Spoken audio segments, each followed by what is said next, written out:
Welcome to Dreadful Digest, where we look at your favorite horror novels and rip apart their adaptations. I'm one of your hosts, Tessa Nelson. I'm Sam. And we are joined by Luis again. Thank you so much for joining us Thank for goodness. part 2. He came back. He came back. I was really worried for a second that he was just going to leave. So sick of us. No, I have to talk about The Ring. 2002. So, if you haven't checked out our last episode, we talked about the 1998 Japanese version. Now we're talking about the American version and how it relates to the original novel. But yeah, Luis, this is one of your favorite movies. Yeah. No. First of all, thank you for having me again. I had a great time talking about about the Japanese version and the book, and now talking about one of my favorite films. As I said, I don't know if you guys listened to the previous episode, but definitely check it out. I did mention how The Ring is not only a movie that I really like, but it's a movie that I love because what it means to me, it's one of my favorite films, and it's one of the first, if not the first, like at least from my memory, it's the first horror film that I watched from beginning to end.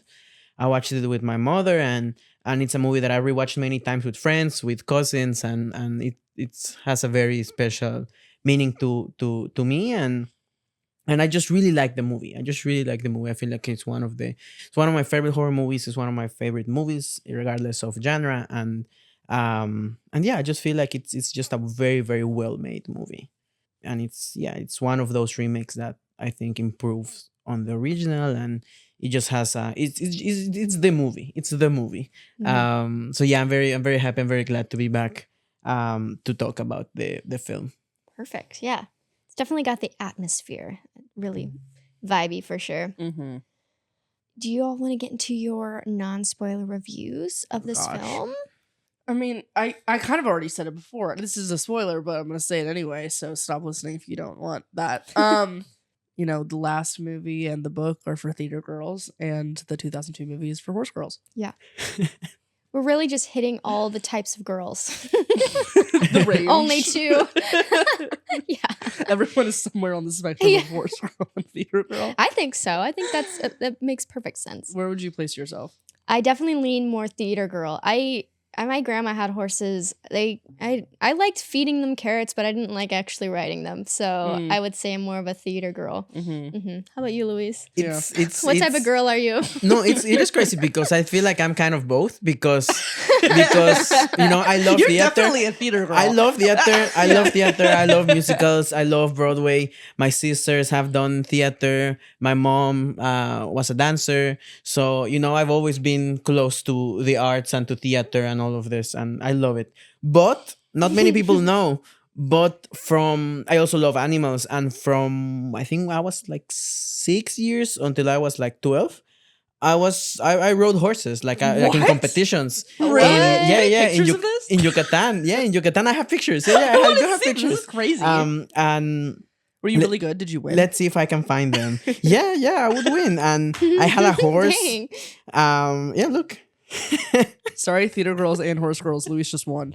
Oh my god! Yeah, You're I was so so tiny little. on the horse. I was so little. That's so crazy. And yeah, like I had this horse, and I love horses, and my mom, my mom and my father, they've always been supportive, but I was like, I love horses, and I was like, do you want to ride horses? Yeah. So we found like this academy of this equestrian center, and I would go every Tuesday and Thursdays. Wow. And at the beginning it was just let's just ride a horse and do like a round, like a circle, and then I started doing like the competitions where the horse actually jumps over the obstacles and all of that. Dang. It was pretty fun. I did it I think like for 6-7 years. Wow. And then I wanted to engage more with people, so I switched to basketball. Yeah, to have like a team with my friends and all that. But yeah, so you see, like I'm both. Like maybe I'm more of a horse girl because I've actually done horse. Yeah. I've done horse. I've true. never done theater. I never stepped into a theater play. I never acted on a theater production. That's crazy. But I feel like you'd like it. I feel don't like know. you should direct a stage play like once. No, that'd be cool. I have to do that. And that's one of my goals, and that's one of my dreams. To do like to jump over, of course, focus on film, but to also jump over to do theater. Yeah, no, that's one of my Whatever it goals is. as If well. it's like a theater adaptation of a movie, either it's like an existing movie or a movie, a movie that I do, a movie that I the do, musical. or a musical, direct a movie musical. Yeah. Like it's always that. And but yeah, for now I would say I'm more into horse. Okay. No, To the horse I side. like what you're spitting, man. Because like, well, that's why I admire Mark Platt a lot, because he acquired the rights to Wicked, he Mhm. made the Broadway musical, and then he also did the movie. And I just think that is such an ideal pipeline when you find really a good story like that.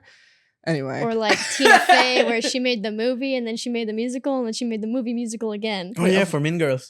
for Yeah. Mean Girls, for Queen Bees and Wannabes, isn't that what the book is called? Yeah, although Yeah. that's like a book about like being a girl and hitting puberty and being a teenage Oh. girl, and so it's not It's not direct. no, it's not. Okay. There you go. Yeah.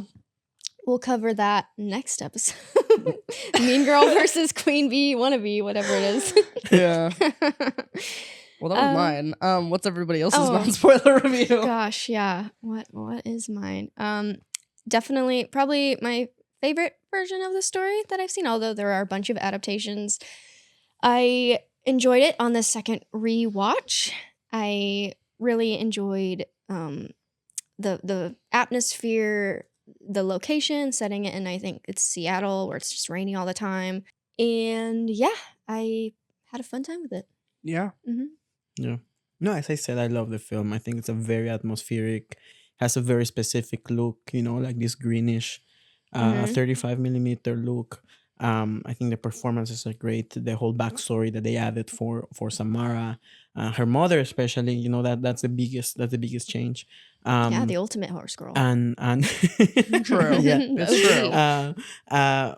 And yeah, I think it's a movie that's very good in every aspect: performances, cinematography, directing, expanding on something that already exists, and just I think like the impact that the movie had overall. I think that was one of the first American remakes that were very, very good, and it kind of jump started this 2000 era of remakes that I really appreciate. Yeah. We support yeah, a lot also of it- remakes. Yeah, yes, we do. But yeah, it's also my favorite iteration of the novel, of Yeah. the story. All right. Sam here has a synopsis for us. She's going to be covering the synopsis of the film. This is gonna be a crazy long synopsis because like the notes go crazy. Okay. Okay, so Katie, my sister, by the way, shout out to my sister Katie. Shout out. Katie and her friend Becca are watching TV in Katie's room, and one of them they're talking about the urban legend about like, oh, you watch this tape and then you die. You get a phone call after, and it tells you you're gonna die in 7 days. And then Katie's like, you're not gonna believe this, but I saw that tape when I was hanging out with my boyfriend Josh. And then she's like, your boyfriend Josh? And then they start talking about that for a little bit. Important stuff. Katie gets a call from her mom, and the TV starts like playing static. So Katie goes upstairs she turns it off and then turns it back on again. So she goes upstairs to check on her friend Becca and finds like water coming out from under the door. And she opens the door and like the tape is I don't remember actually what happens here. I can't remember if the tape is actually playing. But anyway, she dies. And it was Yeah, she static opens. TV. Yeah, she opens the door and there's a It's static like- TV and Yeah, it's like, and then Yeah. she dies. Yeah. So anyway, cut to Rachel picks up her son Aiden from school.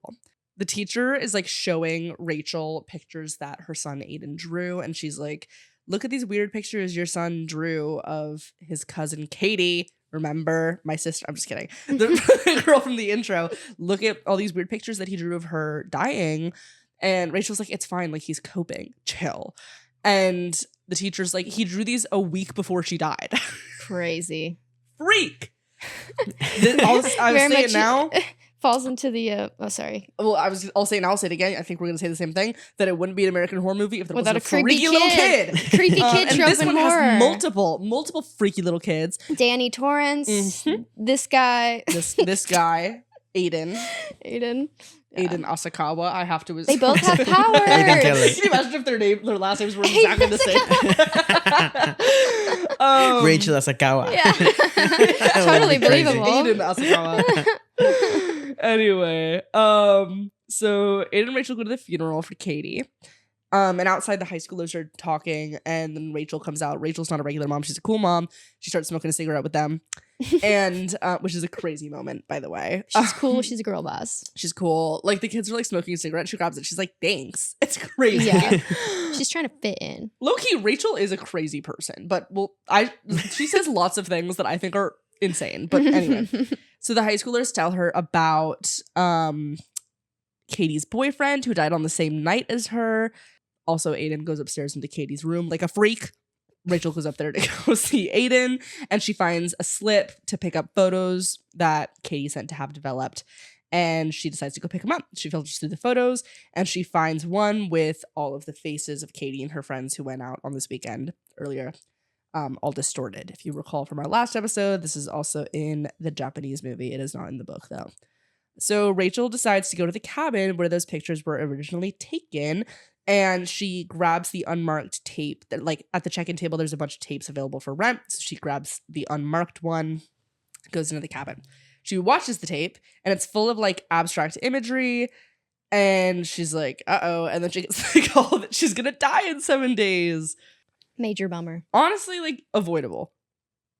She didn't have to do that. Like, it's not, whatever, it's fine. Why? She could have just not. I feel like Asakawa has a reason because he's like investigating. Asakawa in the Japanese movie. Rachel doesn't really. But she's also a reporter, and right as she picks up on it, she starts working on it. She's That's like, "Yeah, I have a true. good story." Honestly, the American one makes more sense in that sense than the Japanese one, technically, because in the Japanese one she's like already working on it, whereas in the American one, that's true. So Rachel invites over her ex Noah, and has, by the way, list of men we don't like in horror.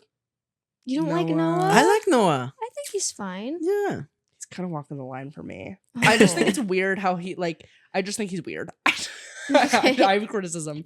So she invites over her ex, Noah, and she's like, take a picture of me, take a picture of me. And he's like, okay, freak. And he takes a picture of her, and sure enough, she's distorted, just like the pictures that she found from Katie.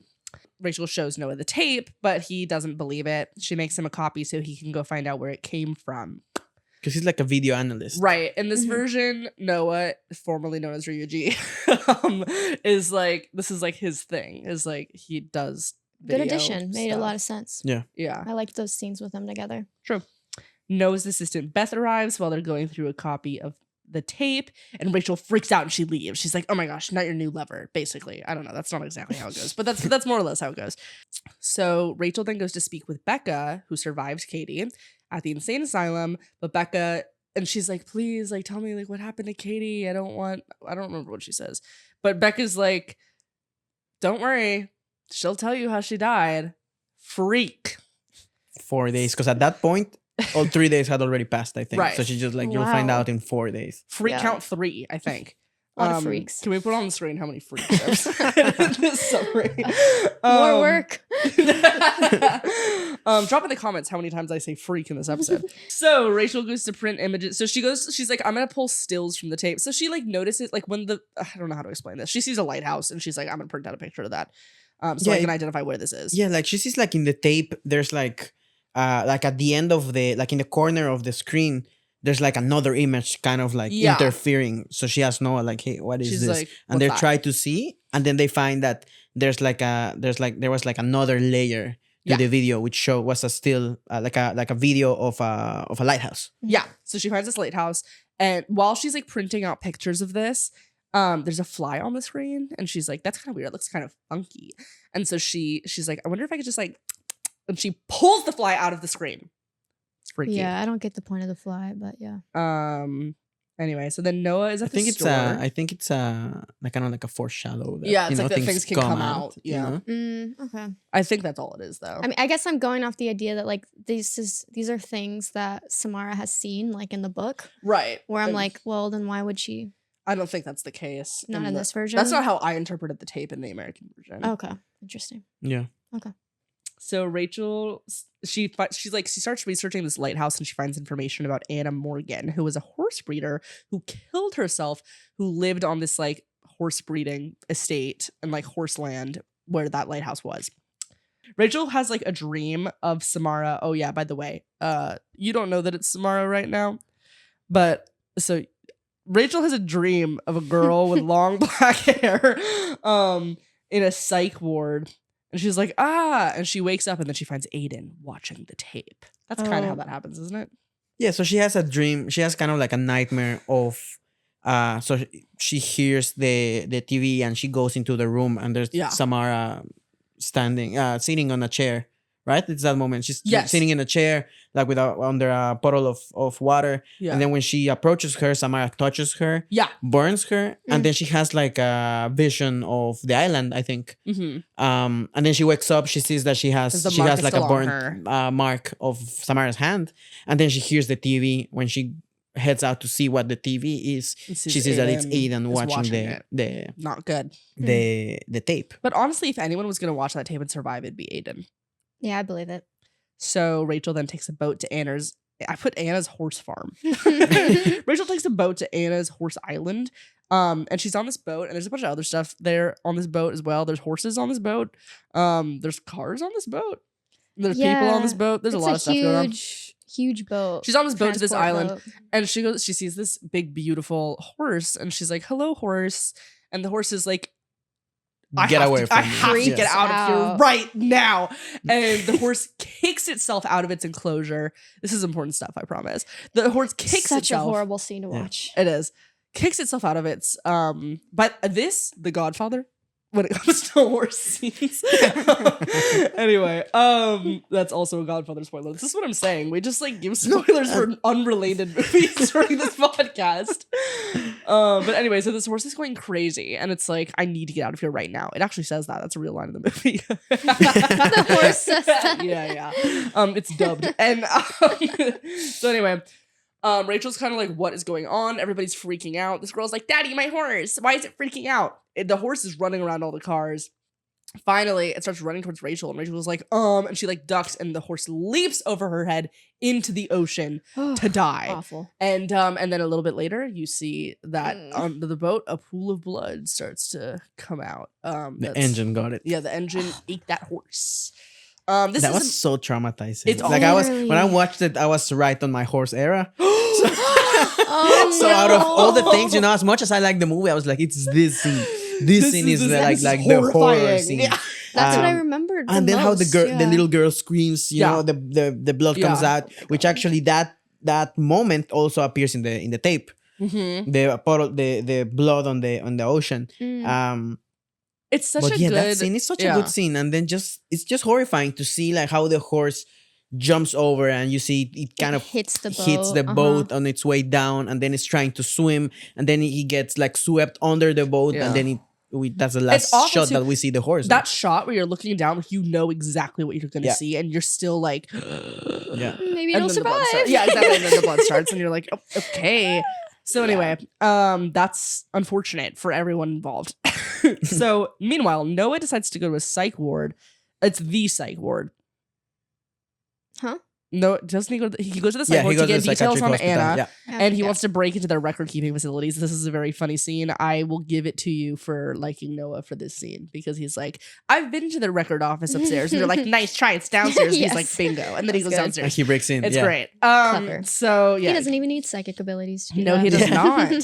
So Rachel then arrives at the horse farm ranch and speaks with Anna's husband, who is alive. So she's like asking questions, and she's like, tell me about your ex-wife. And he's like, I've like told so many reporters about this. And she's like, okay, well, I have this tape. And he's like, you need to get out of here. So Noah, in going through the files, in Anna's file and Anna's daughter's file, finds thermography, which are the photos that Anna's daughter, her name's Samara. I'm just going to call her Samara. You guys know. Come on. If you're listening to this episode, you know. So Noah finds thermography in Samara's file at the psych ward and is like, what is that? And then meanwhile, Aiden is... And he sees also that there's like a video of Samara's, like a psychiatric session with Samara, and the video is missing. Yeah. So Rachel then visits Dr. Grasnick on the island and asks about the Morgan's daughter. Because the doctor was the psychiatric doctor for Anna. She explains that Anna started having visits after adopting Samara. No, but something very, very important about that scene with the doctor is that Rachel's asking like, okay, but what happened? And she's like, yeah. So the moment she adopted Samara, she started having visions and like hallucinations, and she started visiting us. And then until she killed herself, and then it wasn't until Samara disappeared, when they took Samara out from this island. She doesn't know where she is. Where they took her from that island, that everything started to get better for everyone. So she's like, we don't know where she is, but we're glad that she's gone. Yeah. That's true. I forgot about that part. And there's like a very good line. Let me see. I wrote it down. Rachel asks the doctor, "Was there something wrong with Samara?" And the doctor asks, "You mean medically?" And She Rachel goes, says, "I mean, whatever you mean. I mean, whatever you mean." And the doctor's like, That's a great line. Yeah. That's a good example of when I said before Rachel says a lot of crazy things. That's a good example of that. Another example is when she's talking. This is very early on in the movie. Remember when I said that Rachel and Noah are like, they're looking at the tape. She goes, she's talking to Noah and she goes, "Can you explain it to me like I'm not in the Geek Squad?" Or she says something like that. She clocks him. Clocks him again. Yeah. So anyway, Rachel returns to the Morgan house. She kind of breaks in. Yeah, Yeah. she does. Yeah. She breaks into the Morgan house and she finds, you guessed it, the tape from Samara's psych ward that was missing. She's watching the tape and it's this freaky little kid, Samara, who has hair down to her waist, I assume. She's Such a sitting good down. shot. They're asking her Yeah. questions. They're like, she's like, "Hey, can I see my mommy?" And they're like, "No, because you're freaky." And she's like, "My dad hates me." That's not how the scene Yeah, 'cause goes. they're asking her basically. So there's these files that Noah found of like it's like these scans, these brain scans, right? Yeah, the of- thermography. the thermography of, and they're asking her about They're like, "How'd you make these pictures?" how'd you make this, and she's like, I just don't make them, I just see They them, just you know, are. they just Yeah. are. Freaky. And they asking like, why are you making life hard for everyone? She's like, I'm not. She's like, I'm just, this just happens. Yeah, That's she's just what like, it is. And "I'm they, sorry." This is real. Yeah, I'm sorry. This is me. and yeah, she's like, I'm not, like, this is me, like, and this is not gonna stop. Like, Yeah. that's just how it is. Like, where's mommy? I miss mommy. I love mommy. Yeah. But dad doesn't love me. Daddy wants to get rid of me. Yeah, dad wants to get rid of me. And at that moment, boom. Quite literally. So she's watching this tape, she's watching this interview, and then Mr. Morgan appears behind her and he like Clocks her. he clocks her. And but she doesn't knock out or anything. She's just like, "Ow." And then he takes the tape and he's basically like, "She will never leave me alone. She's always whispering in my ears." Anyway, then he goes and electrocutes himself. Yeah, he I takes- was he- not he- expecting that. That was crazy. Yeah. Well, I thought because they kind of set it up that he's gonna be like that he's bad, Mhm. which like I guess he is, Mhm. but like also you don't really expect him to like feel bad. I Yeah. guess like Yeah, because like at that point you're like, okay, so he's very suspicious. Like, Yeah. maybe he did something to, right, to Samara. We see that in the recording. She's like, that he wants to get rid of me. He doesn't like me. And then he's like, go away. I don't have a daughter. I don't have this. You're like, Right. okay, so this guy's He hiding did something. something. Yeah, Yeah. he did something. And then in that scene, like he's wearing like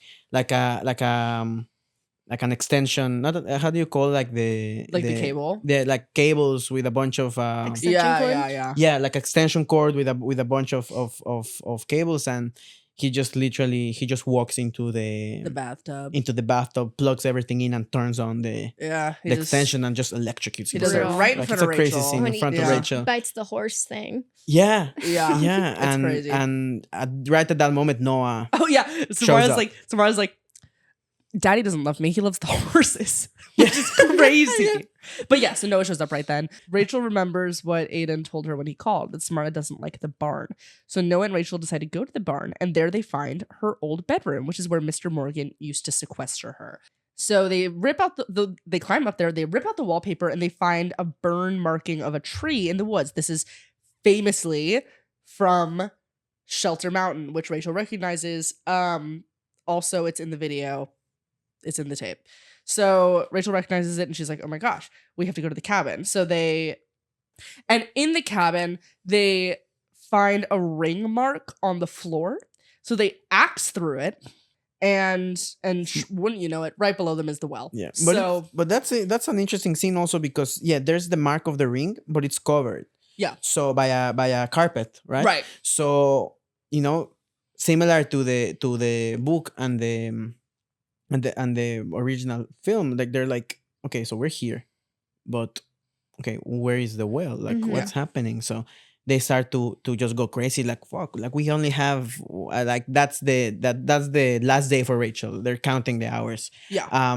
And they're just Noah just starts like smashing things, and then like these little balls, right? Kind of like fall. I don't know how. They're like marbles or Yeah, something. like marbles. And they all he drops some gather. marbles, and the Yeah. marbles just gather like in the center of the room. And they're like, what is that? And then they take the carpet off, and they see And the there's ring. the ring. And then So, it's like, okay, yeah. let's axe this. So they axe through it. Boom, there's the well. And this is pretty similar, I think, in all of the versions, pretty much. Well, actually, that's not totally true because they go down to the well, they push the lid off of it, they're looking down it, they're like, we should throw something down there, right? Mm-hmm.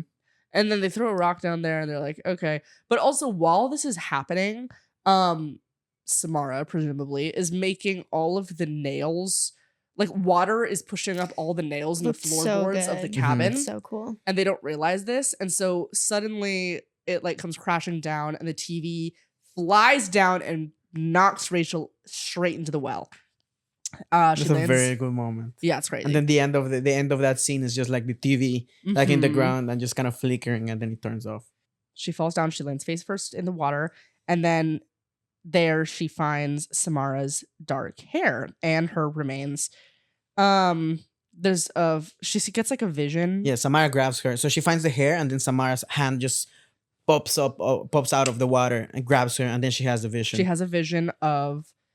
I put in the comments right now. Who do you think killed Samara in this version of Ring? Because I promise you, it's not who you think. It's Anna Morgan, her adoptive mother. I did not see this coming. Yeah, I was surprised. What on earth? Yeah. So Anna puts a plastic bag over her daughter's head and throws her down the well. I keep wanting to say Sadako, but after finding Samara, Noah brings Rachel up. They return home, and there's a good moment here where they're like, how long could somebody even survive like in a well alive? And then Rachel's like, 7 days, which is something that I thought forgot about that. I think that is so clever, and I do Mhm. wish that was in the previous versions. Yeah. It's a Yeah. good, because it makes so much sense. I mean, it kind of doesn't make sense, I don't know how you could survive that long, but but yeah, it makes sense for like for the Mhm. context of the story. So they return Which home. going back to the movies, to the original movies, and I think also the books, there's one version of the novel. There's one novel, I don't remember which one it is, but they do mention it in Ring, in Sadako, how Sadako didn't die on the seventh day. Like she Mhm. just didn't die on the seventh day or on the fall or before falling, but she stayed alive under the well for 30 years for whatever reason. what? Literally, how? What was she eating? Yeah. That's crazy. I don't know. She was just hydrating herself, I guess. Some Yeah, hey, minnows just swimming in gotta there, do. Yeah. just not munching on, I guess. But also that the well scene in the American movie is very good because she grabs the hair, then she gets Samara grabs her, and then after she has the vision, which they see like what happened, they see the truth. Samara's body in human form rises up from the water, floating, and then when Rachel grabs her, she just turns into like a skeleton, Mhm. and then she gets brought up. Mm-hmm. So they return home, they pick up Aiden, and everything's perfect, and nothing wrong will happen ever again to these characters. Yeah, or the curse so is Happy we lifted. ending, thought. happily ever after. Happy ever after. So Noah is in his studio, and then the TV static starts up, and he's like, what? The video starts playing of Samara climbing out of the well. What on earth?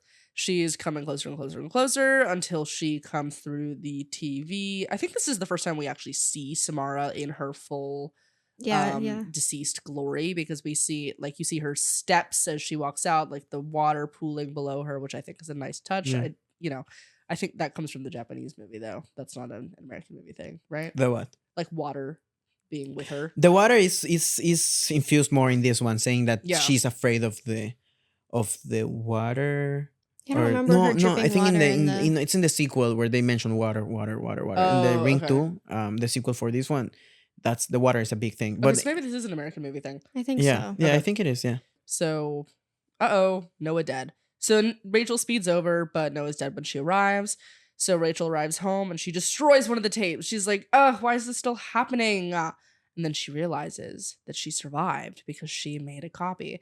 So she takes her son Aiden to video copy place and like literally holding his hand makes him make a copy of the video. And the movie ends, and this is awesome. The movie ends with Aiden like looking at his mom and being like, "Wait, but like what happens to anyone who's seen it?"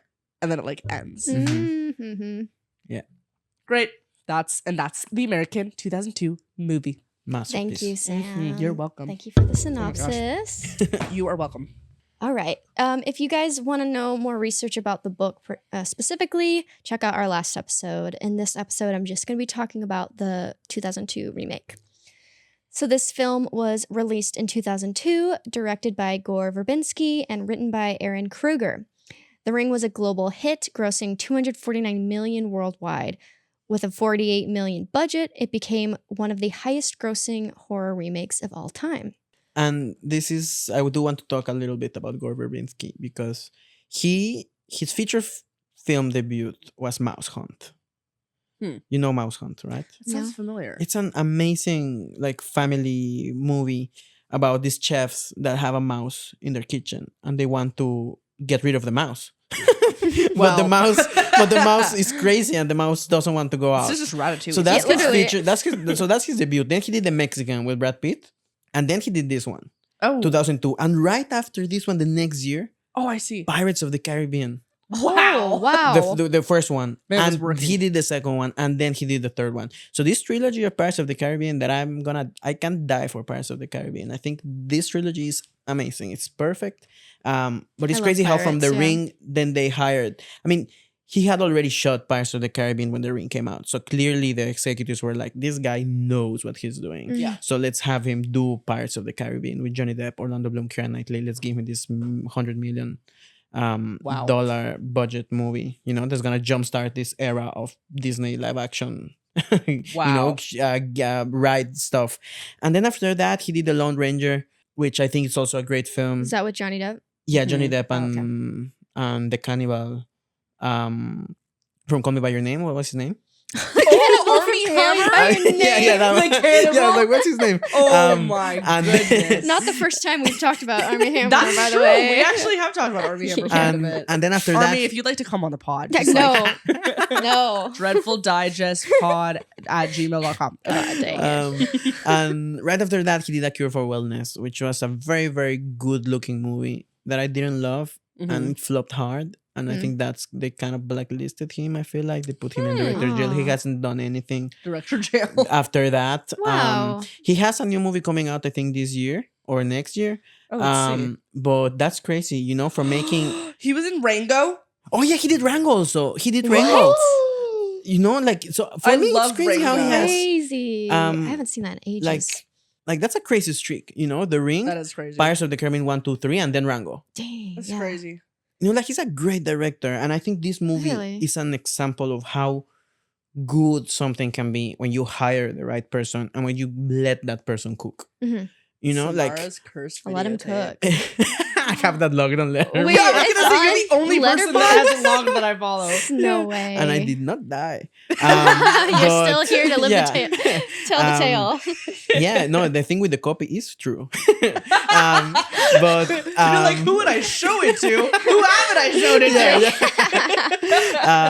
but yeah, that's why I want to talk about Gore Verbinski. I think he's a great director. I miss him making movies more regularly. You miss him. No, thank you for. I miss him. Yeah, no, and you know, and Gore, if you're listening, thank you for your service because Gore, come on the pod. you did. Dreadful Digest at gmail.com. Everybody tag him in the comments. No, thank you, Gore Verbinski, because you made 5 of my favorite films. Wow. Yeah, I'm glad you pointed that out. That's yeah, so cool. and I think it's such a it's such a great career, and you know, to have him make The Ring, and then for Disney to trust him after making this horror movie Mm-hmm. to make this, you know, multi-million-dollar franchise. True. Like it's amazing. And And Pirates yeah. of the Caribbean is great. it's great. Another Disney tie-in. Yeah. The actress who played Samara voiced Lilo in Lilo and Stitch. The same year, I think, or the year after. Yeah, Like, it's that's crazy. funny. Pretty close. Yeah.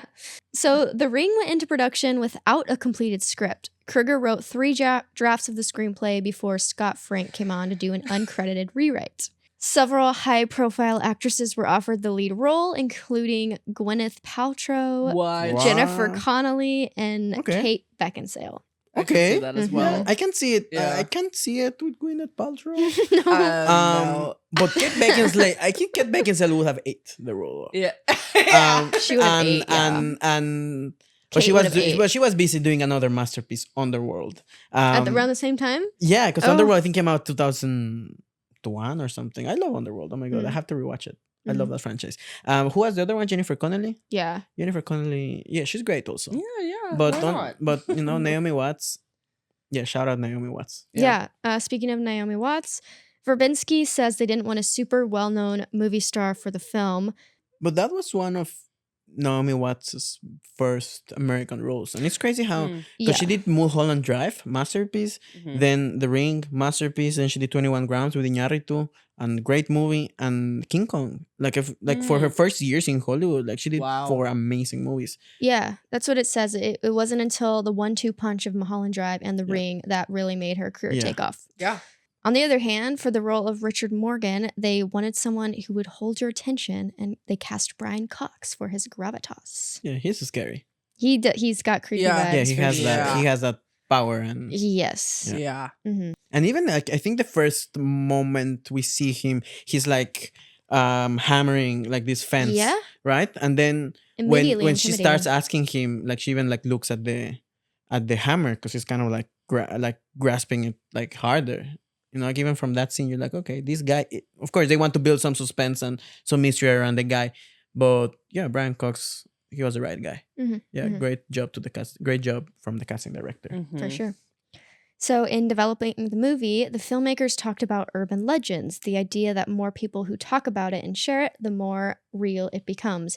Verbinski quoted, "There's a vital aspect to an urban myth, the way it catches on, the way it's repeated."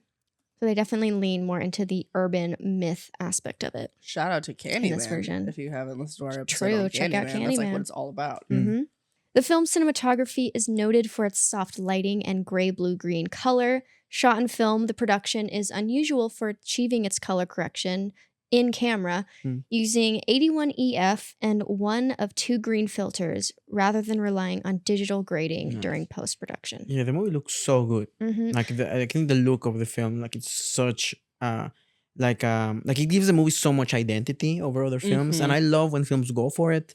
Like I know, like many people criticize Twilight for that blue, Just thinking it looks but like I Twilight. but I love it. You know, I love when movies go for it. You know, some people are gonna laugh about it. Oh, it's so green, it's so blue, like it's this tint, this filter. No, it's not a tint, it's not a filter, it's a look. It makes Yeah. sense You know, for like the it's a location of the film. directorial choice, and it just makes the movie have like an identity. You know, Mhm. that's why I love the first Twilight. You know, they went for it. I like the movie. You know, not just because it looks blue. You know, like I really like the movie, and it's crazy how none of the other movies followed that look. Yeah. Because Yeah. even The Ring 2 kind of followed this look. It wasn't directed by Gore Verbinski, and it wasn't the same DP, but they kind of followed the look, and then they tried to recreate it in Rings, which is now, you know, in digital era, and it didn't look that good. Mm. Mm. Yeah. I will say, when I watched the 1998 Japanese film with Izzy, and we like finished it today, she's like, "You were gonna be so taken off guard by the American one because it's green." And I was like, "What?" And she was like, "It's green." And then she walked away, and I was like, "What are you talking about? You watched the movie and it's green." It's Yeah. green. Yeah. When I think of this movie, I think of like the imagery of the sky. Like it looks Mhm. so, it doesn't look real, but it Yeah. just makes sense. And yeah, it's very, very cool. Yeah, and as you said, also to set the film now in Seattle, where it's Mhm. always you know, gloomy, rainy. Yeah, it just again, you know, choices, Mhm. like creative choices. Speaking of creative choices, this movie features an original score composed and arranged by Hans Zimmer. Yeah, Was it really yeah. Yeah. not an intern? Was it really I composed? think by maybe at Hans that point, I mean, I don't know that background, that backstory, or that rumor, but I'm pretty sure that by that time, 2001 when they were recording. Pretty sure it was him. Maybe now he I'll let has him his have it. interns do stuff. Yeah. I would say it's Hans Is he Zimmer. known for Interns. having interns doing Oh things? yeah. Yeah? It's like a big thing. I mean, for Dune, people said he didn't write a note of it. What? Look this up. I don't know if it's true. I'm spreading misinformation, but like, For the new for the For for the Dune. for both movies. for at least Dune 2. I don't I know know if this is there's true. a lot of criticism to Dune 2 because they reused the score from the first one, but it makes sense. It's part 2. Like characters Yeah. have themes, there's leitmotifs. So, you have to, in a way, recycle the themes, the music. Because they even disqualified him from the Academy Award, saying, "Oh, you just reused everything." Like, Yeah. because it's a sequel, and Yeah, that's what you do. You there's use motives themes. and there's cues. I gotta say the music didn't really stand out to me that much. Did See, not? this is the whole No. thing. I love It's- it from the opening. Even when we see the DreamWorks logo, and you already hear the music. I really like it because it's very like mysterious, but it's also very like melancholic. Yeah, like for me, it's the and honestly, like I'm not a huge fan of Hans Zimmer in general, but I think this is a great score. So to advertise The Ring, the video from the cursed videotape was played on late night programming over the summer of 2002 scary. No, thank you. without any reference to the film. Oh, That awful. would be so terrifying that just popping up. No. Oh my god. Oh my gosh, no. Especially coming off of, I mean, I guess this is, I don't know. I wasn't conscious in 2002, so I was alive, but I Mhm. wasn't conscious. You were a year old. I was a year old, but coming off of, 9/11. well, that was not what I was going to Ah. say. You're like, it's, Two things happened back to back. 9/11 and The Ring. no, people probably were freaking out. Well, yes, but also I was going to say, what's the which one? Oh, the Blair Witch Project. Yes, Oh, coming yeah. off of like that kind of I'm like 9/11, Yeah. like the Blair Witch. it was like 9/11. But coming off of that, like, kind of like that would seem to get Emerson a little bit.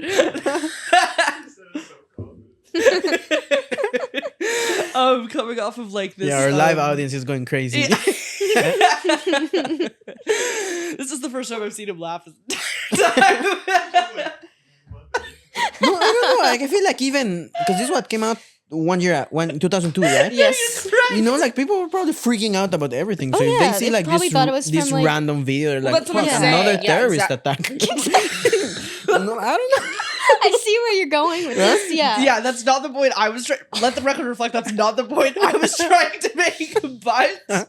But yes. But same idea. It's just like kind of. Paranoia. Yeah, exactly. Yep. Could have just said that one word. Nailed it. Anyway, Tessa, let's. Right. Some more marketing fun facts. During the theatrical release on a website called anopenletter.com, you can read a message in white lettering against a black background warning about what happens if you watch the video. And Sibia even gave me a link through the Wayback Machine so I could read this little message. So, Yeah. Fun stuff.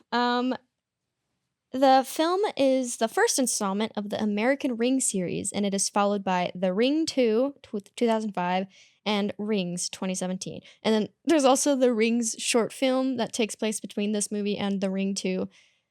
Guys, Yeah. my nail just came off again. I'm shedding. Oh, no. You're just like Samara. You're Sadako. I'm Sarah. just like Samara. Anyway. And that is all my research for the American Yay. remake. Yay. Very cool. Let's get into our main segment. Yes, ma'am. Off the bat, we have Sadako versus Samara. Sadako is an 18-year-old woman in the book, and Samara is a child who's been, in institutions and experimented on and all this stuff. I love how in the film, I mean, we're gonna get into it, but how everything when they're researching and they're finding out stuff about Samara, everything is presented as for you to feel very bad for her. You're like, oh, she was a little girl that was adopted, then she couldn't Yeah. control her powers.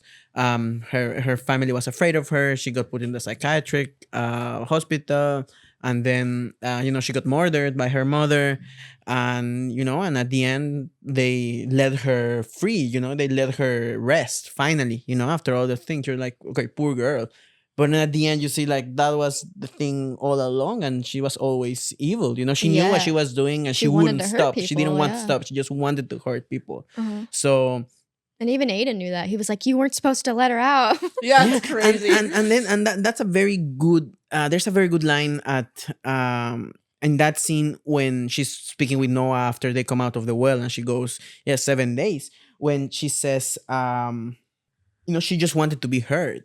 Sometimes children cry or draw pictures. So you just have to listen to your child. Sometimes you don't understand what they say, but children always come from a very honest place, and they just say things how they are, and sometimes they just don't know how to express themselves, so they're gonna draw and they're gonna say stuff that maybe you don't understand. So I think that was a very good thing, and you see the parallels between Aiden and Samara, and you feel bad. You feel like, yeah, her parent never listened to her, they never understood her. And then later you see, no, she was just evil. Yeah. But I think Love that's a very cool moment. And yeah, again, similar to the original film, she's a ghost. She's not really this tragic young woman. She's this evil girl. The opening starts with the niece of the main character explaining that she watched the tape to her friend in the film. Now, in the book, the niece dies on her own while she's at her parents' house, and they aren't home, so she's by herself. It's a great opening. Yeah, we're probably going to be repeating a lot of things because this is a remake of the Japanese version. It's not trying to copy the book, really. So yeah, and also a lot of differences are the same. Like sometimes, like Candyman, for example, it's like, is this a remake? Is this a sequel? This is not a sequel in the slightest. This is remaking beat for beat and also fictionalizing new information from the movie. Yeah, it's not. It doesn't try to. Yeah, they basically ignore the book. Like, there's no plot point and there's nothing from the book. Except, the only exception to that is the thermography, right? That's not in the Japanese movie. No. Basically, there's the moms at the presentation and the back. Yeah. But that's kind of it. Yeah, the powers and the backstory for Anna Morgan, the fact that she's adopted. I think most of the changes just come from Samara's backstory and her family. Yeah. Everything else kind of remains the same. And Aiden has way more stuff to do here than Ryuji. No, than Yoichi. Yoichi, was in the movie briefly at the beginning, and then he wasn't really involved the rest of it. Yeah. Perfect. That's what I want from a kid in a horror movie. Yeah. Anti-kid. Anti-kid in horror movies. Anti-freaky kid in horror movie. Although I'm not really anti that. Obviously, I watch a lot of movies where that's standard. But it was unnecessary with Aiden. He needed to calm down. He was too involved for your taste. He knew way too much. Why was Samara talking to him? Yeah. I don't know. Did you watch the sequel? No.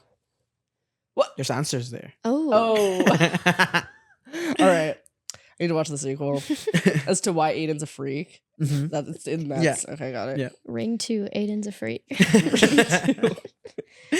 So in the film, there are creepy moments with TV static and like weird things happening around the house that doesn't happen in the book. Instead, the niece, I forget her name. She in the Katie? book, the book version. Oh, in the book, starts Tomoko. with a Y. Yeah. Tomoko? Yeah. Oh, okay. Tomoko goes into the kitchen and she just feels like something is behind her and getting closer. And that's kind of the extent of that scene. Our main characters, different. Asakawa in the book is a man, and Rachel is obviously a woman, but they are both journalists. In the book, Asakawa has a wife and a baby girl named Yoko, while Rachel is single and has a son named Aiden. And an ex-lover named Noah. Who The father is of Aiden. Aiden's dad. Yeah. Yet again, where is the father? Noah, why are you so uninvolved? So uninvolved with your son's life. Well, actually, in Aiden's case. Yeah, he probably is like, He ran. He sensed escaped. something was off. Yeah. Something's wrong here. But yeah, Aiden and the niece, his cousin, were close, who died, and that's not a thing in the book at all. Rachel decides to investigate the tape after talking to her sister, who begs her to look into it. Her niece's friends tell her about the tape. Yeah. Yeah. I saw her face, and then the jump scare of the look of these people that are affected. Up. Yeah. It looks so scary. creepy. I jumped. Mm-hmm. Yeah. I jumped. Yeah, because it's literally yeah, like they're just talking like what happened. It's a closed coffin thing, and they're like, that's not normal. Like she didn't have a heart attack. Yeah, like she had a heart attack, but there's more than that. She's like, Yeah. I saw her face, and there is this Boom. straight Ooh. cut to her face inside of the closet, all open, gray, Yeah. black eyes. Yeah, her mouth is Her mouth like yeah, fully yeah. open. Scary. Yeah. I think the and look the ring in sound. both Like, in both this film and then the Japanese one of like the victims looks so good. I mhm. think just the open mouth, like it, because in the book it's described as like they're pulling their hair out and like Mhm. just they die so unnaturally. And I think both film versions do that justice. Yeah. Asakawa learns about these mysterious deaths when he is driving with a taxi driver who explains that a motorcyclist just dropped dead near his car one day at the same time that Asakawa's niece died. They both were cited as dying from heart failure, and they looked like they were trying to rip out their own head. This leads him to want to figure out what the heck's going on. In this version, there are scenes with Aiden who he's walking around the house after the funeral, and he feels a presence, tying it to his connection to Samara and also his dead cousin. Mhm. And they go to the room, and that's where they find the pictures, right? The strip. Yeah, so they find the photos of Rachel's niece and her friends. They were staying at this cabin, and that's what leads Rachel to want to go visit this cabin. Asakawa has a whole thing we get into last episode where how he knows to go to this cabin is in It's membership card. in his niece's room. She has a membership card to this resort, and then That's not to her name, so he has to figure out who that belongs to. He calls that person. Like, did you give her the card? A whole thing. convoluted. Yeah, Saw that. yeah. He doesn't like, call. He calls like one of her friends, and then like Mm. it's like a whole roundabout thing. Yeah. Anyway, jumping to the cabin, Rachel notices a creepy tape the first time she goes into the cabin's office. Meanwhile, Asakawa doesn't know really what he's looking for in the cabin. He reads some notes from the friend group who stayed at the cabin, which leads him to rent the videotape and watch it. It's a great tape. I think it's the best. In my opinion, it's the best version of the tape. Oh yeah, we were talking American about Between the last episode. book, Mhm. which is 20 minutes, and then the 1 minute version of the Japanese movie, and then this one that's a minute and a half almost. But what I like about this one is that every image that we see in the tape, it comes back later as some kind of memory from Samara, like as some kind of it's like a vision of Samara's past, and a lot of these things that Rachel sees in the tape, she ends up seeing in the real life. Like Yeah. there's like a chair, and at the end of the movie when they go into the barn, there's the chair, and then there's the dead horses, and then she finds out that the horses Samara made the horses run into the water and die. And then there's a ladder, and then when she comes out of a building later in the movie, there's like a big ladder. There's a like a centipede Famously, there's a centipede. in the tape, and then she comes across one centipede when she's digging out some tapes. There's always something related, either in from Samara's past, or something that shows up in Rachel's life Which in these tape? 7 days. Which tape is the one where they have the maggots that turn into people? That's the The Japanese yeah. one. I did like that one. Yeah. That's why I wore that shirt with all those like people on it last episode. That's why I don't you wore know. that It shirt? reminded me of it as I was sifting through my closet. I was like, "Ooh, this could be some Samara Oh, imagery this is just or like the Sadako." maggots. Yeah, exactly. So something that happens in this version and the Japanese version is that when you watch the tape in the film and a photograph is taken of you, your image is distorted. This does not happen in the book. And also in the book, you don't get a phone call in the book, right? No. Yeah, it's just Well, no, she mentioned the warning in the tape. Mhm. no. The niece, I keep forgetting her name, Tomoko. she talks briefly about she's like, but the phone call. Because she's like, she doesn't think that the tape was real, but then she's like having a moment to herself where she's like, but the phone call. Hmm. Like she's kind of starting to think it's legit. And that's I think the only reference to the phone in the Mm. book. Okay. Yeah, I don't remember because I thought the phone call was like a very, very movie thing to make it real, like Mhm. we Mhm. and it's very creepy, you ring you take the phone and you just hear, 7 days. Yeah. This is the first version where like you actually hear on the phone somebody talking. And in the Japanese version, no, you don't hear anyone on the other Mhm. end. So in this film, Rachel gets help from her ex, Noah, who watches the tape. Asakawa reaches out to his quote-unquote friend, Ryuji, who is an overly confident motherfucker Yeah. who is not afraid of death and brags about assaulting women. Ryuji. Yeah, we don't like Richie. Well, yeah, we talked about Or him a Asakawa. lot. Edgelord. Yeah, he's the ultimate edgelord. Ultimately, an incel. Yeah. Yep. So Allegedly. true. Yeah. So Noah is the Take a Ryuji of this Monchichi. film. Take a Monchichi. It chucks it. So we learn about the islands differently where Samara grew up. In the film, Rachel spots a lighthouse in the tape, which leads her to go to Moesco Island, I think it's pronounced. Mm-hmm. Meanwhile, in the book, Asakawa and Ryuji notice a volcano in the tape, which leads them to Izu Ishima. Yeah, and which I think that's also like a bit less complicated. She when they find the light, when they see the lighthouse in the tape, she's like, okay, I think I know where that is. She looks it up in a book, Mhm. and then in the book, she sees a picture, a photo of like a bunch of people in front of the lighthouse, and she recognizes Anna Morgan. Mhm. As the woman in the tape that's combing her hair. She's like, Mhm. okay, so Anna Morgan, she's here in the lighthouse and she's there in the tape. So I do have to go to this island and look for this woman. Yeah. In the book, they're like looking up all the different types of volcanoes that might have erupted. And yeah, it's a whole thing. So Anna Morgan is Samara's mom, adoptive mom. And due to her horse business not succeeding, she ends up jumping off of a cliff. And I mean, not.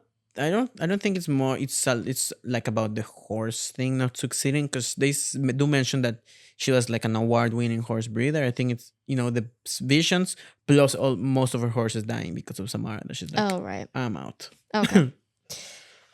Meanwhile, in the book, Sadako's mom jumps in the aforementioned volcano. Which I feel like that's a very, very nice visual. Imagine just jumping Mhm. into a Jumping in a volcano. volcano Like looks that's way sicker. crazy. Yeah. Yeah. Because Anna Morgan jumps into a cliff. Yeah. Right? Into the ocean. Mhm.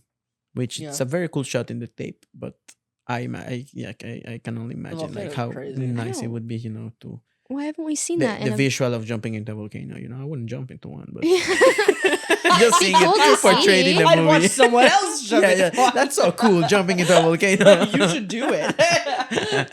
Well, yeah, I'm just like, why haven't we seen that in any film version? I mean, maybe one of the 20 adaptations. Yeah, someone should do an origin story Yeah. of. Well, just wait. Are any of the other versions like really origin stories? For the origin story for Sadako. Yeah.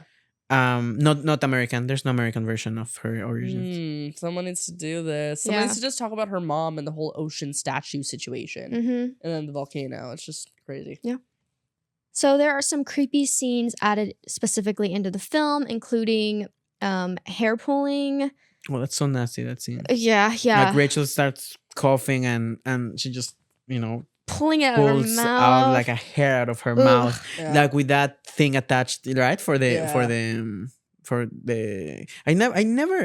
I really never identify what it was. Like, is it one of those things that they put on people you. on the, like when you're getting like brain scans or something? I Well, have to didn't assume. know if it was like like something that you put on the bathtub for the water to not go. No. Like I don't know. Like there's so much stuff, but it's just so nasty how she just goes. So it wasn't hair? Well, no, but it has a thing on the end. No, I thought it was hair and that. Oh, Mhm. okay. That's what I thought it was. Anyway, pretty Or cool like looking. a cord. Yeah, I Yeah. don't know, but it's just nasty. It's a nasty Something- scene. It's a great scene. I something love of it. it. Mhm. There's also a phone that's bleeding, and Rachel seeing Samara's memories from the hospital. Those were added for the film, and I think for a Western movie, you really gotta make it scary. So Mhm. these did just that. In both families, the main character... Wait, why did I add that? What was it? What did you feel the need to delete? Now I I'm didn't curious. delete it. I don't remember where I was going with this. I just said What in is it? both versions, the main characters' families watch the film. Oh, Aiden watches the tape and Yes. Okay. Yes. and I was and like, Yoichi. I'm like, wouldn't that be at the end? But no. Yeah. So Yoichi not Yoichi. Aiden watches the tape, and then also Asakawa's wife and daughter watch the tape. Horse plot. Yeah. All that is just in this version.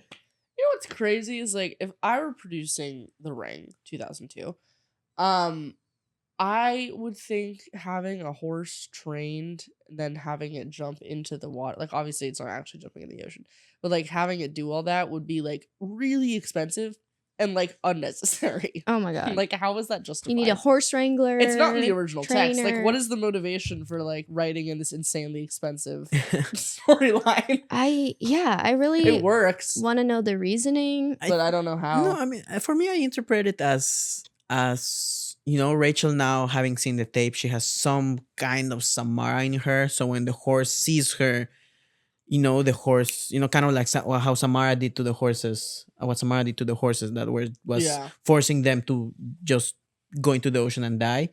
So the horse sees Rachel and now the horse wants to die. She's carrying the animals. So it's kind of gives that connection. Yeah, Rachel, Samara, and also, I think also, sometimes it's very cheap, killing animals is always like, oh no, the dog dies, oh the cat dies. It's always, so maybe there could be something like that. Or no, the horse, like it is very effective. It's very effective, that scene, but I feel like it's more about that connection and how we see the horse. The horses are very prominent in the tape and they're very prominent in Samara's life. So to have a horse see Rachel and then see Samara, because the moment they look at each other's eyes, that's when the horse just snaps, gets triggered. And that's when, the horse just goes out and jump. I think it's more on that. No, but it is sense. a very expensive scene because, you're there in that ship. Of course, they were not in like an actual ship in the ocean, but but like but you need the ship and they needed so many horses. Right. And not just that horse, but just many. It's like an action sequence. Like the horse is attacking people, is running. Of course, the horse is not they don't have any shot of a real horse in the ocean, but it's a very complicated sequence.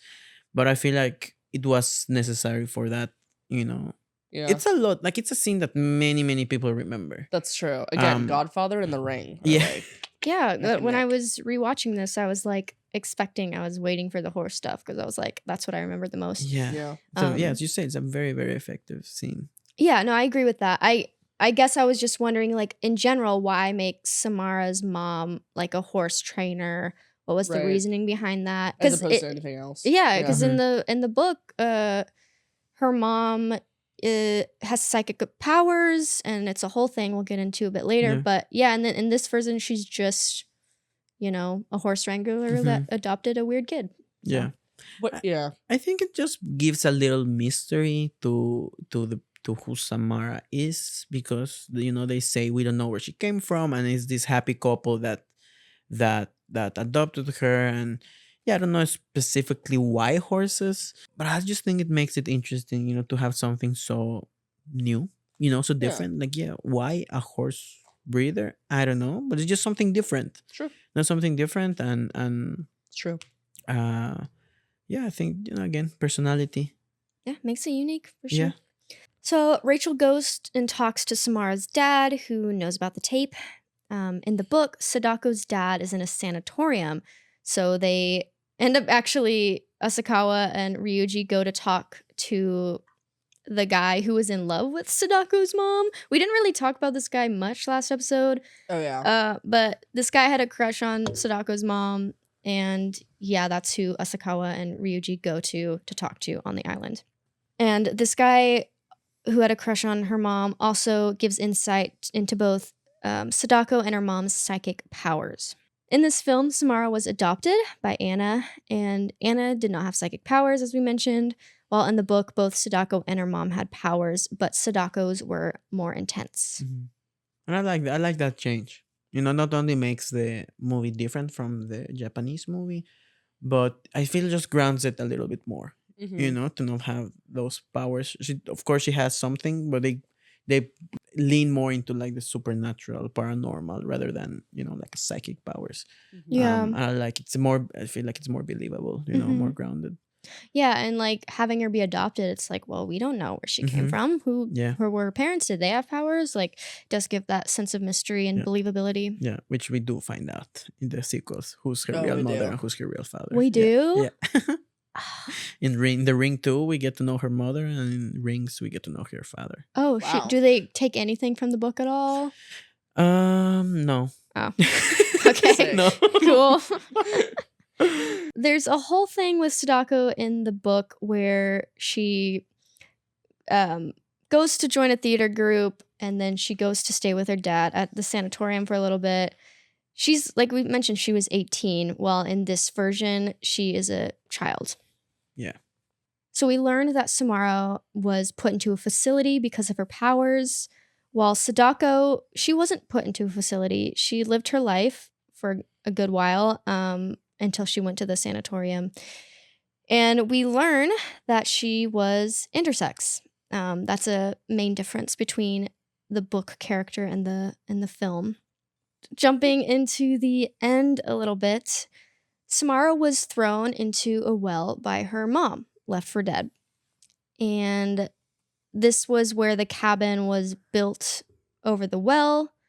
I honestly don't know why this location specifically, like, she just happened to find this well and then throw her into it, but it's not on the island that she was born.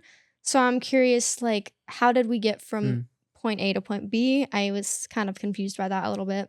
Yeah, me too. Because it's, because that the cabin is not in the island, and in the flashback, when she gets suffocated and thrown into the well, we see horses also. So you would assume that. Oh, yeah. Remember? So there's this shot of kind of like this over the shoulder, very wide, of Samara in the well, and there's like a hill with bunch of horses running. So you kind of instantly like associate the place with the island, but it's not in the island. Yeah. So I was a little confused by that. In the book, the location of Sadako's corpse actually matters. We learn that Sadako was assaulted by a doctor who worked at the sanitarium that her father was staying at. And Dr. Jotaro is his name. Jotaro proceeded to choke her to death and throw her body down the well. Years later, the cabins were built over the well where Sadako was able to transmit her thoughts into the videotape. So I definitely think the location makes a lot more sense in the book than it does in this movie. Yeah, and how they find out also, I think, is like the best version, because they're in the barn and they're like, okay, what do we do now? And then they see the wallpaper, it's peeling, and they just peel all the wallpaper out, and they see it's this born tree that's outside of the resort. So it's like, okay, let's go to the resort. Yeah, like when she peeks out the window, sense. she sees the tree from the cabin. Yeah, and it's very smart, because every time that we see when she enters the cabin, we see there's a shot of the tree, and when she exits the cabin, they repeat the shot of the tree, and then in the tape there's a tree burning. Yes. And then so instantly when we see the wallpapers, like, okay, it's that tree, we already know it because we've seen it 3 times. There's 3 shots already at least. That's true. Yeah, I'm curious how she branded that tree onto the wall. Does she have connections to the island still? Photography. Yeah, but like it's so far away, I'm assuming, from where her corpse is. Oh. Yeah. I know, I wish I am trying to not think about it too hard, because I'm getting like the different versions.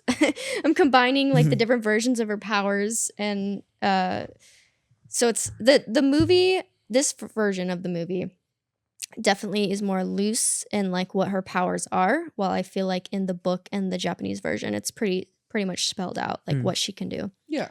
When Rachel and Noah are trying to find Samara's body, Rachel ends up getting trapped down in the well. The top of the well gets pushed over. Samara pushes it with her powers, I guess. Meanwhile, Asakawa doesn't get trapped down there. He just passes out from claustrophobia. At this point in the book, he is like freaking out because it's his last day on Earth, and he starts kind of being delirious and not thinking clearly.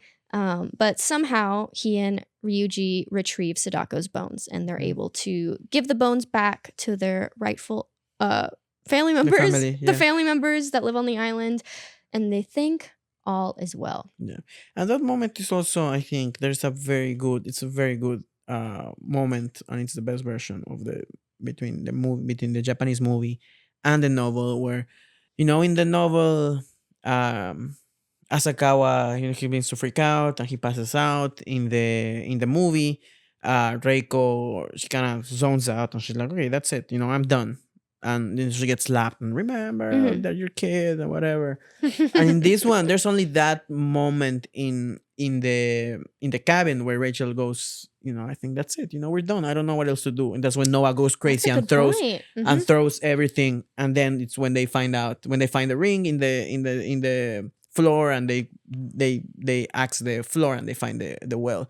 But I feel like she's always looking, researching, and yes, we talked about it about the Japanese movie, how once Ryuji shows up, he kind of takes over. He's like, I'm gonna investigate, I'm gonna find answers, I'm gonna do, you follow, you tag along. In this, it's always Rachel first, and then when Noah comes, they divide. You go here, I go there. True. That's so very true. They're always working together. And then how the movie's edited, it's like she finds something out, then we see him finding something out, then she finds something else and he finds something else, and then they get together again after Richard electrocutes himself.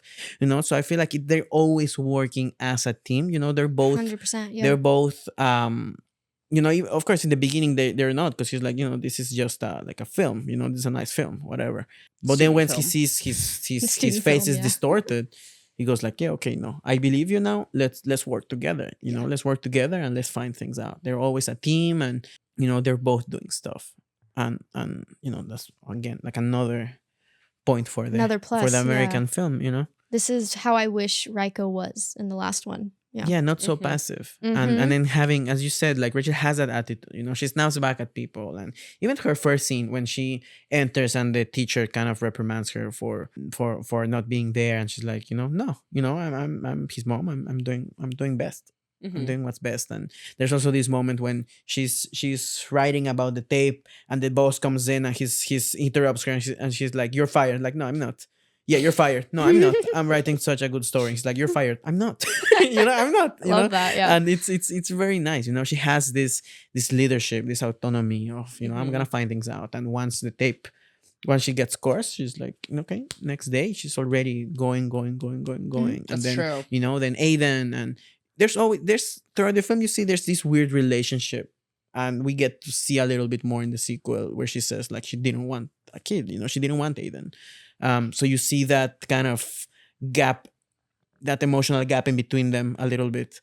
He doesn't even call her mom. Yeah, we haven't really talked about their I relationship. always thought that was odd. So Rachel. She's busy. Rachel. She's always working, and it's kind of put this divide between them. Yeah. But I feel like that makes her a better character. She's flawed, and she has this desire to live and to protect the son, even though there's that emotional gap. She snaps back at Noah, when he's like, oh, it's a student film, oh, this. And she's like, okay, yeah, fuck you then. If you don't want to help, fuck you. I'm not going to beg you, until he finds that he is scored. She's like, let's find out what's happening. Yeah, she's not begging and she's for like, his if you're help. not helping me, I'm out. She stay with your lover. I'm out because I know this story. You're gonna tell me I'm a resentful bitch or something, and you're gonna tell me like I'm a good for nothing. And she goes. He's like, bye. Yeah. So the ending of the book and film are slightly different. Asakawa lives because he showed Ryuji the tape, and Ryuji proceeds to die because he didn't show the tape to anyone else. Asakawa realizes his family is unsafe, and so the book ends with him planning to have them show his extended family members the tape so that they can live. Meanwhile, the film ends with Rachel helping Aiden physically copy a tape with the intention of showing someone else. But we don't know who that someone else is going to be. which it's a better ending. Like it makes so much more sense. You know, we don't get to see who the tape is going for. And as you said, like in the previous episode, Sam, like it's so stupid for both Reiko and Asakawa to just go, oh yeah, I'm gonna show it to my wife's father or my father. You know, like why? Like I understand, you know, the you know how to break the curse, but I don't know. I feel like it's still something so big and traumatic, even though, you know, you tell someone, I'm gonna show you this, but you have to make a copy. They're gonna ask questions, you're gonna have to tell them. Yeah, you know, might be a bit 7 days and you showed me complicated. this, Yeah. you know. You So decided to show me this. Yeah. yeah, and it's not very apocalyptic, you know, this Right. ending, but it is very sad. Yeah. You know, and how she's still, they know what they're doing. Aiden knows what's happening, and she just goes, you know, like It is what it is. We just have to survive. You know, it is what Yeah. it is. Yeah. Mm-hmm. I mean, I like both endings. I think the panic you would feel of like, who would I show this to? I don't know. I guess these people, I guess my family members, because how else would I be able to explain this to somebody else? I think that makes sense for like the time crunch they were on. But yeah, I do like the mystery of this ending as well. Mhm. Of course, in this version, we also get the iconic imagery of Samara stepping out of the TV and ending Noah's life. Mhm. Great scene. I don't care for Samara's look. I'm gonna be honest. Like when when the hair reveals her face Mhm. and she like looks like an old woman, Yeah. like she's all weathered, and I was just like, I don't find this scary. I definitely found the 1998 version of this scene much scarier. Scarier, yeah, creepier. it's scarier. I also don't love the flicker.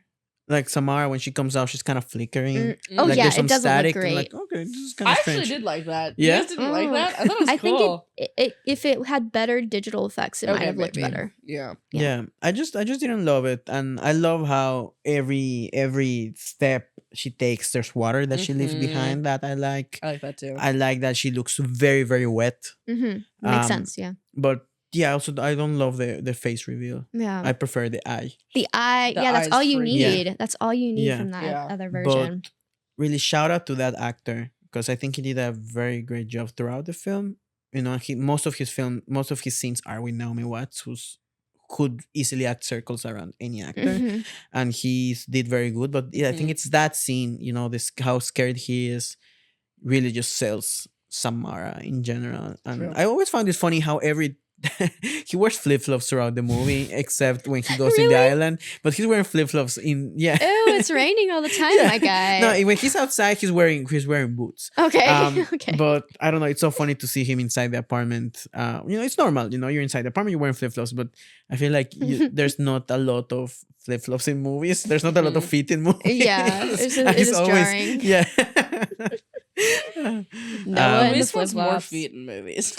Yeah, let's have more feet. Hey, you and Quentin Tarantino have something in common.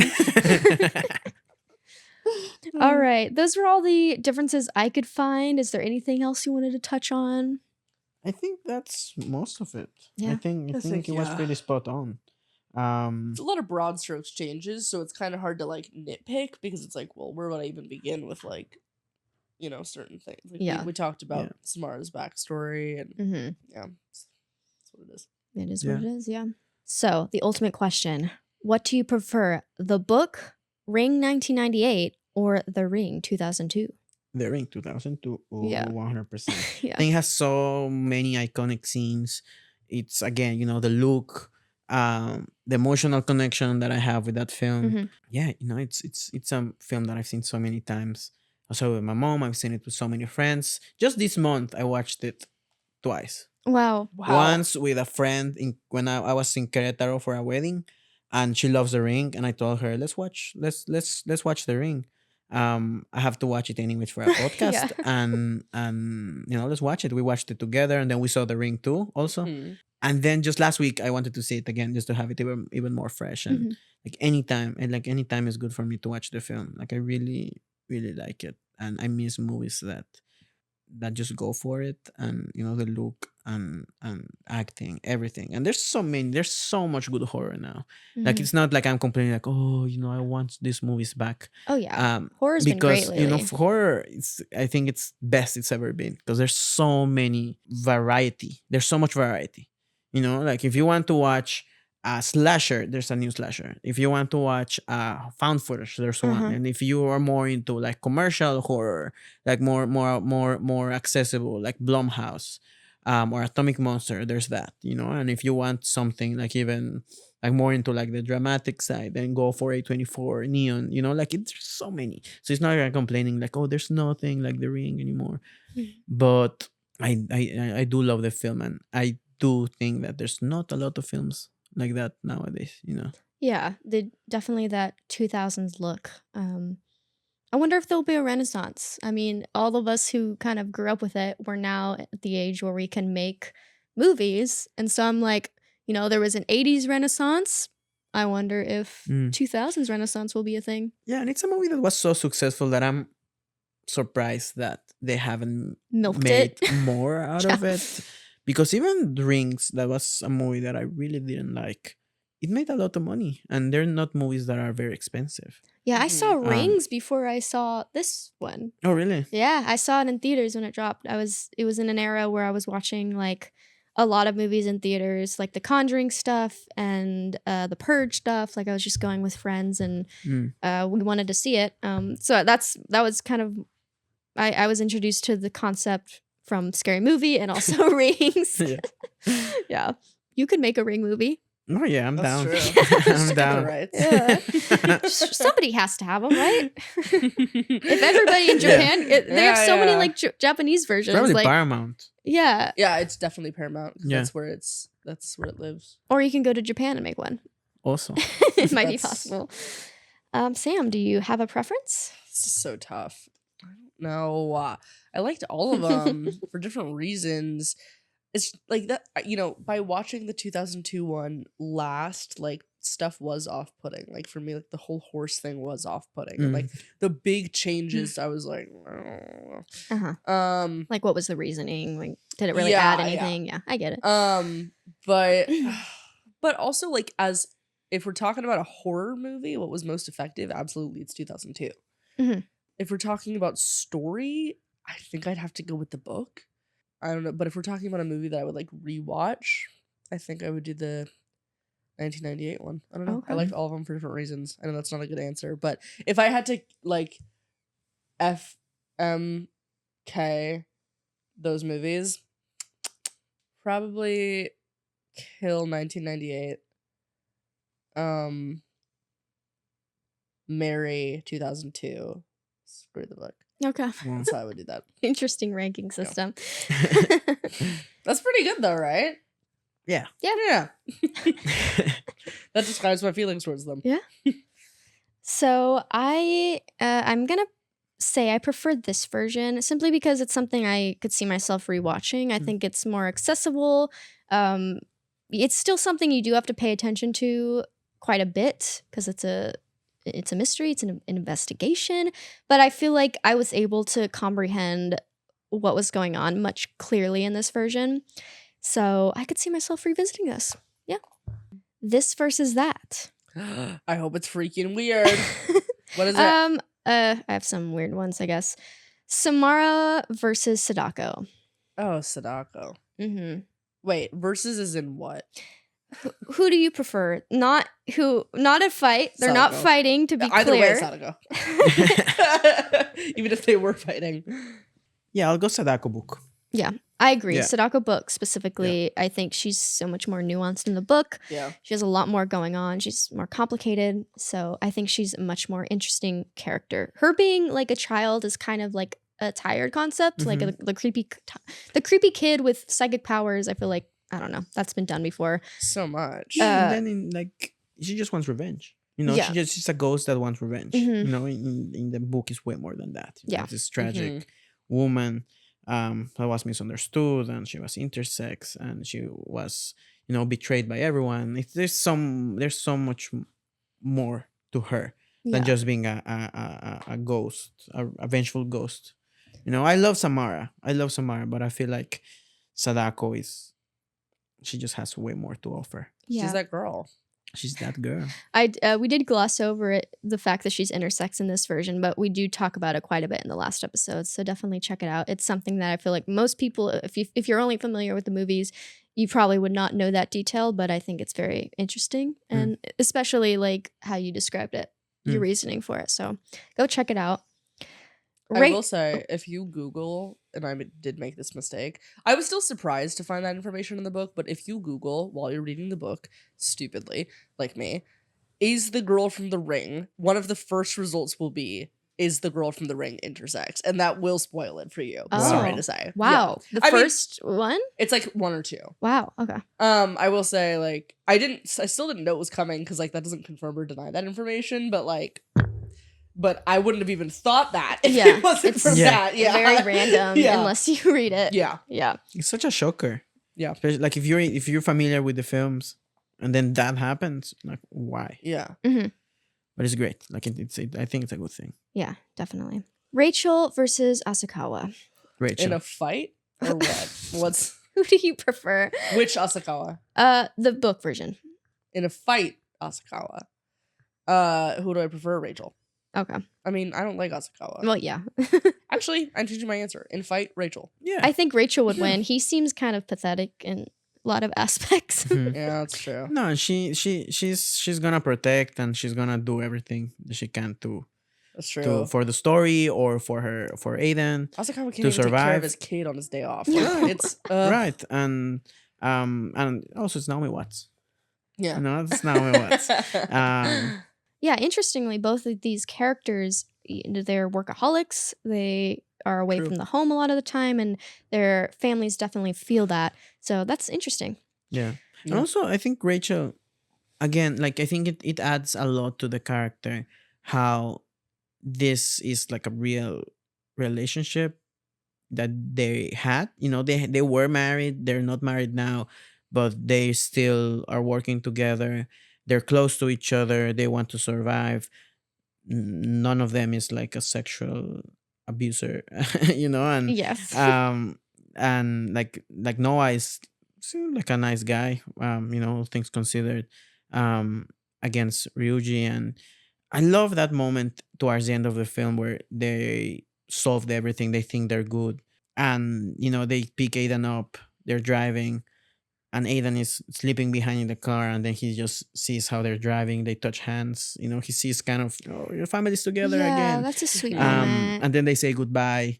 You know, I feel like you know, they were, you know, there's many circumstances in relationships that force you to get away from that person, but then I feel like at the end, you know, they were separate, and they are gonna keep separate, but there's always that love that, you know, that they have for each other, that they kind of found in these 5 days that they were together, you know, Yeah. 5-6 days. So that also makes it way more sad how, you know, that last scene that they have, and the next scene is also like a good scene between Rachel and Aiden, and the next scene Noah dies, she finds the corpse, and then, you know, they make the copy. But I really like that relationship between Noah and Rachel, that I only picked up that deeply in these 2 past watches from this month. Yeah. You know, and you see different things as you grow older, as you grow up, you start picking up different things, and those are the best movies, you know, like the ones that you keep watching, and of course it's the same movie, but you interpret things differently, and you notice find new different things, and yeah. and this relationship that they have, I only found it in these 2 last watches, and I loved it. Because yeah, before I kind of didn't like Noah. It's like, oh, you know, this maybe That's how I felt. this deadbeat dad that like, is okay. just, you know, he just left, and Yeah. he doesn't believe her, and then only when he's in danger he believes her. Mhm. Exactly what I was thinking. But I think there's a little bit more. I think he kind of how do you say, like, you know, even though he was like that in the beginning of the movie, he kind of has this comeback later. Yeah. Yeah, their short moments together are sweet, where Aiden actually like sees them together, and he's probably like, "Oh, I have a family again." Yeah. Yeah, and Aiden's he's definitely more prominent of a figure in this than Yoshi. In the last one, Yoshi like is gone for most of the movie, but Aiden is actually like there with them. Yeah. Like he's not sent away somewhere else. Like he's Right. actually there. Yeah, because Yoshi doesn't get to do anything. No, he's just there to be creepy. But interestingly, Yoichi in Ring 2, he gets a lot more to do. And also Aiden in Ring 2, he gets a lot more to do. Okay. Because in Ring 2, the American Ring 2, Aiden basically gets possessed by Samara. So Samara wants a mother. So he gets possessed by Samara. And in the Japanese movie, basically there's some crazy doctors that want Yoichi because of his powers. So Mai meets Reiko and Yoichi.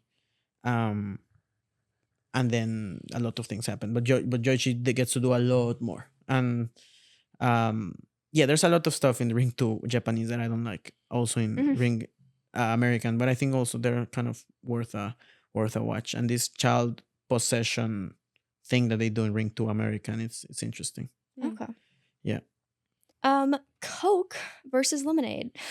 What? What is that a reference to? So in the book, she's Coke, drinking Coke, and then she's getting lemonade, and then in the film she gets lemonade from the fridge. Lemonade because do you think iced tea, Coca-Cola, Pepsi, turn around, touch the ground, kick your boyfriend out of town.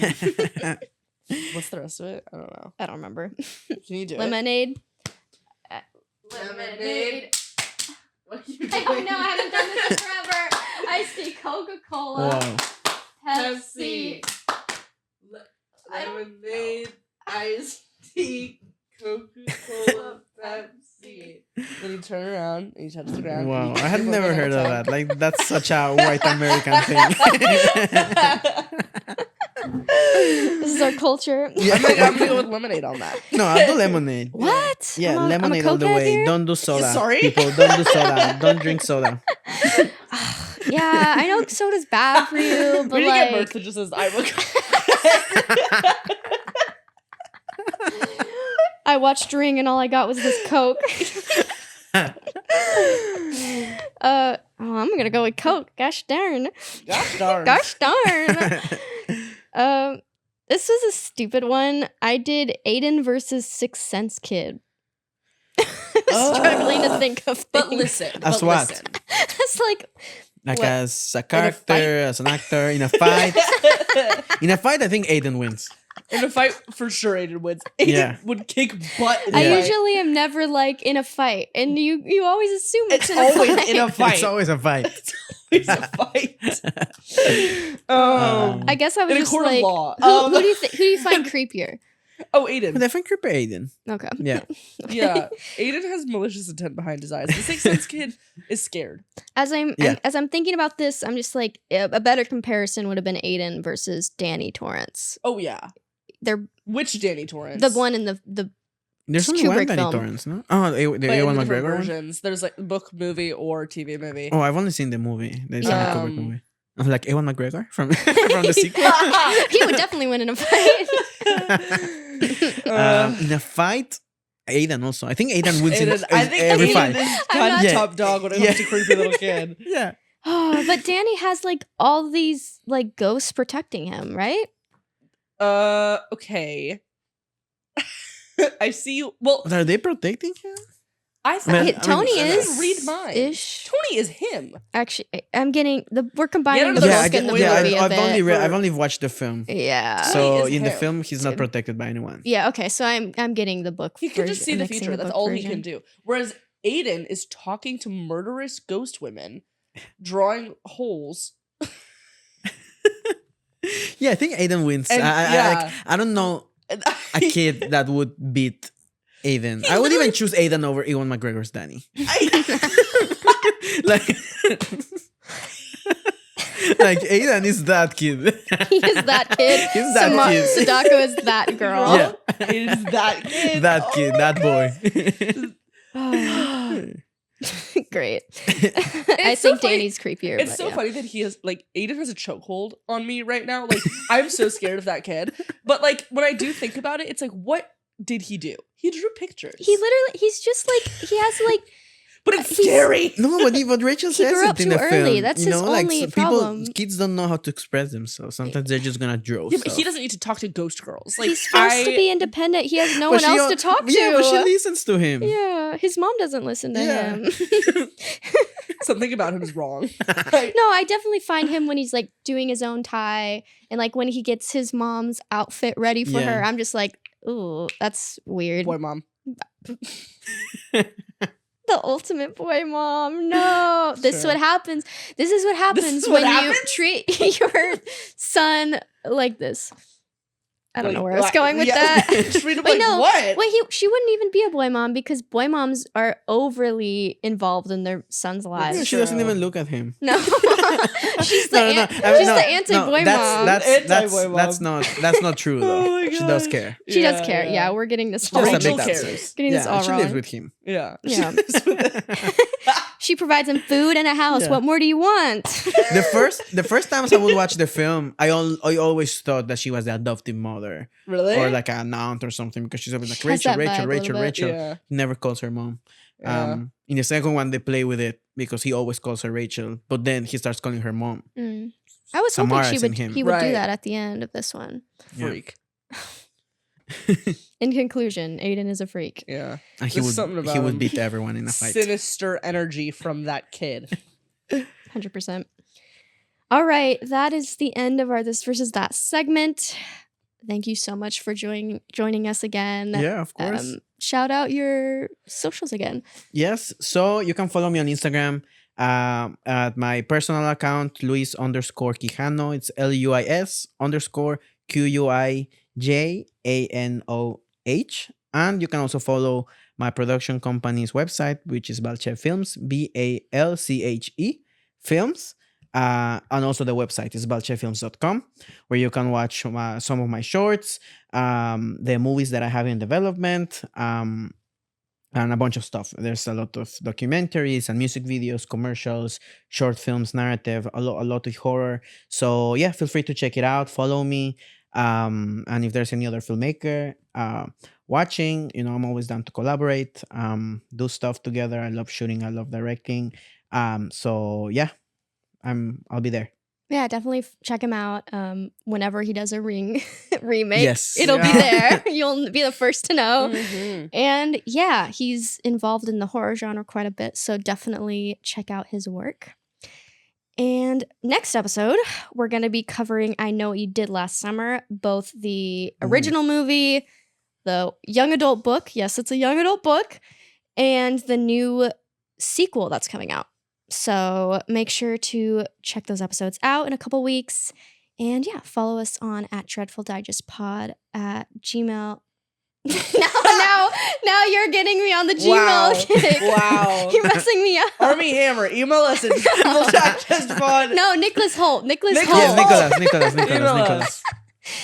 Follow us on Instagram, Facebook, TikTok @DreadfulDigestPod, where you're going to get all the updates for our upcoming stuff. So yeah, thank you for listening, and we'll see you in a couple weeks. Bye. Bye. Bye.